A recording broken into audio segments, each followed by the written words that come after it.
What's happening, guys? Gemma here. I'm back again for part 2 of the 8-bit collection video this weekend. Happy Sunday, guys. I hope you're having a beautiful day. It's been stunning, absolutely stunning so far this weekend. So I'm super stoked. And yesterday I did this video and showed you my Sega Master System collection. Now, admittedly, like I said, it's not huge, it's nothing kind of epic, but I wanted to devote more videos to collection videos. You know, I did my PS4 versus Xbox One a couple of weeks ago. I'm going to update my Super Nintendo collection because it's absolutely mammoth. And I wanted to devote this weekend to 8-bit consoles. 8-bit consoles, what I grew up on initially after the ZX Spectrum. So today, we're going to give some love to Nintendo. We're going to look at the NES.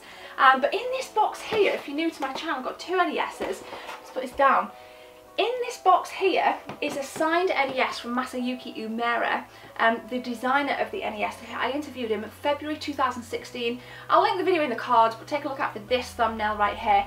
So that is my signed NES, and I got 2 controllers signed. I gave one to my brother, and my unboxed NES box standard stuff is here on the shelf. Let's put this back. So pretty darn cool, pretty darn cool. I'll never play the signed one because it's so sacred to me. But yes, that's just something, if you're new to the channel, just wanted to kind of get that out there. But yeah, let's take a look. Some unboxed games, box games, not amazing, but please, recommendations for when I go to the market, hit me up below. But guys, let's take a look.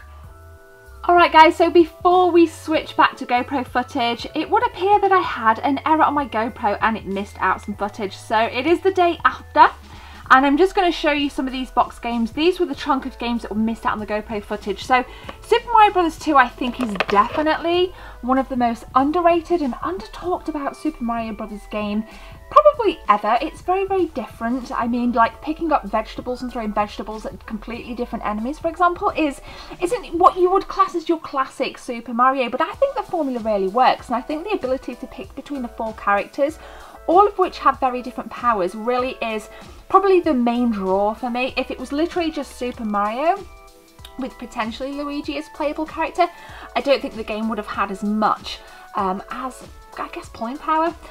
So it's, excuse me, really, really nice little title. Unfortunately, the box is damaged, but it is what it is. I'm not quite sure what that's supposed to say. I mean, I think it says Daz. But yeah, it is what it is.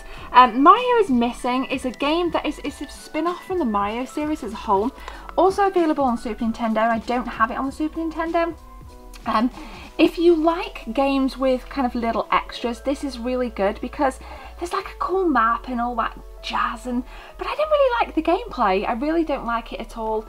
It's top down in some areas, but it's also kind of side scrolling classic Mario setup in others. Don't like it at all, but let me know if you do. Let me know what you do like about it. I'm yet to play McDonald's. Where's that? McDonaldlands.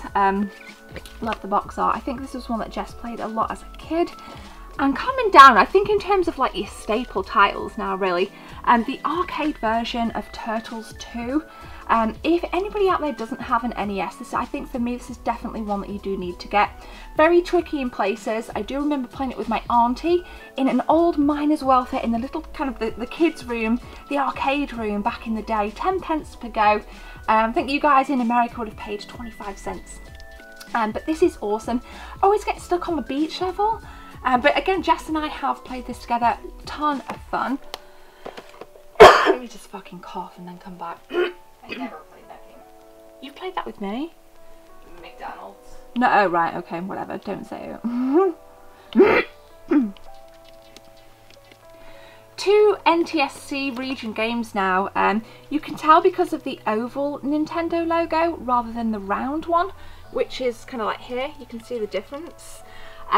Classic, only released in North America, and I got this on a trip I think 2 years ago. I think it's missing the 84-page Explorer's Handbook, but nonetheless I think it's really cool to have. And we know that NES consoles aren't region locked. Now my NES console does play this. I did try it, which is super damn cool, but I think I've got 2 NES consoles. This is also an NTSC game. It plays on one NES but not the other, so you do have to be careful because some PAL NES consoles don't play every single NTSC game, so just bear that in mind. So I'm just going to put this right here. because like I said, these both are NTSC. Now, Star Tropics is one that Jess recommended to me, and I think I managed to find this at an expo probably about 18 months ago. Very similar kind of top-down Zelda-y type style of game, really fun. I think again Jess really enjoyed it as a kid. I'd have to double check if she played it with her brother. I don't fully remember, but definitely guys, you need to check this out. And then the classic Legend of Zelda and the Adventure of Link. Now, don't really like the Adventure of Link. This the first, this the second. I prefer the top-down stuff. For me, there's a bit Link to the Past was borrowed heavily from the Legend of Zelda, whereas the Adventure of Link just seems to have its own agenda. It's a side-scroller. I don't really like the artwork in it either of the characters. Really don't like the artwork, but nonetheless, it's part of the franchise. And let me know which one you prefer, and if there are any fans of the Adventure of Link, let me know in the comment section below.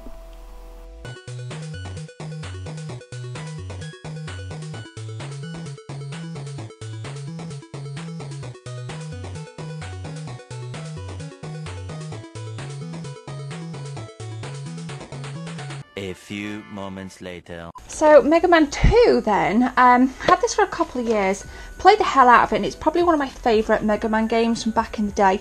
I just really like the kind of levels. I think the level design is absolutely fab, and I love how kind of quite challenging and how long the levels seem to be. They just go on and on and on. So really love this. I've got a lot of love for this. In fact, I might do a review of this on my website. So yeah, I'm going to do a review of this. Bloody brilliant game. Disney Adventure Magic Kingdom. Not played it, bought it literally because it was £12, but when I showed it on a pickups video, you guys went crazy for it and said it's actually a really good platform, really nice platform game, really cool adventure, nice little kind of side scrolling.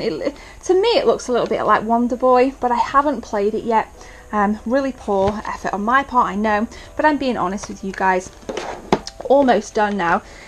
Flipping these round because I think we got them upside down. Not played this. Bad, I know, but if you have, let me know. Nice artwork. Don't remember where I got it from. And to accompany Double Dragon, we've got Double Dragon 3. Missing Double Dragon 2, I believe. Yes, I am. Really awesome game again. What can you say about the Double Dragon franchise? I'd like to see more from it. I do prefer the original over the second or third, but nonetheless, I think again it's quite common. It's easy to pick up, and I think it's one of those purchases that I just thought it's one of those staple titles. But for me, this is definitely where it's at. So Kung Fu, this was the second NES game I ever played. California Games was the first, this was the second. Awesome game, very difficult. I can only get to level 2. I think my auntie can get to level 4. But again, I think it's one of those staple titles. And this is the only Black Label NES game that I own. But nonetheless, I think it's pretty cool despite being a pretty battered box. Couple more games left then. Micro Machines and Marble Madness. Let's start with Micro Machines because for me this is a solid entry. This is an amazing game and it is aged well, it looks great, it is absolutely fabulous, although I think it shines a hell of a lot more on the Mega Drive. This is not far behind, if not slightly surpassing the Mega Drive version of Micro Machines. Now, Codemasters were classic back in the day. I love seeing these old franchises on boxes. Really cool, real nostalgia punch. And again, it's a top-down racer with different vehicles, boats, cars, quads, you name it. And I think what I really liked about it back in the day is that all the characters are really eclectic in their nature. They look pretty cool and they have crazy names. Wicked game, love this. Finally, Marble Madness, probably one of the more difficult games I've played.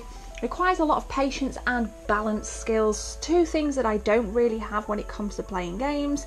I have zero patience and I constantly fall off the edges of this. You have to navigate the marble from start to finish with various obstacles. Mainly the obstacle is just getting over this kind of lack of balance that I have. But it's fun, it's cool, really awesome. Again, first played it with my friend Rachel's house, a girl I went to school with back in the day. Awesome little game, and again it says from the Arcade Classic, although I've never played it on the arcade, so if you have, let me know. So that is it, guys. This is my week NES collection, but I love it nonetheless. Let me know what you guys think in the comment section below, but we're going to conclude now, so let's go. Woo! 8 bits, that concludes it. Yesterday and today, NES and Sega Master System collections are done. Really love both. Which one I think which one do I prefer? Probably, you know what? At the time, probably the NES, even though I played the Sega Master System first. I prefer the NES now. However, I always find that when I hook up my NES, I have the most problems, like it always crashes, freezes, you know, I have loads of problems, whereas my Sega Master System seems a little bit more hardy. I don't know if that's just me or what, I don't know. But let me know, again, recommendations below, guys, and thank you for watching. I really appreciate the support, almost at 15k. I will be back on Tuesday with another video, and then Thursday, so we've got a weekend packed full of videos. But for now, guys, have a good one. My name's Gemma, take care. See you soon.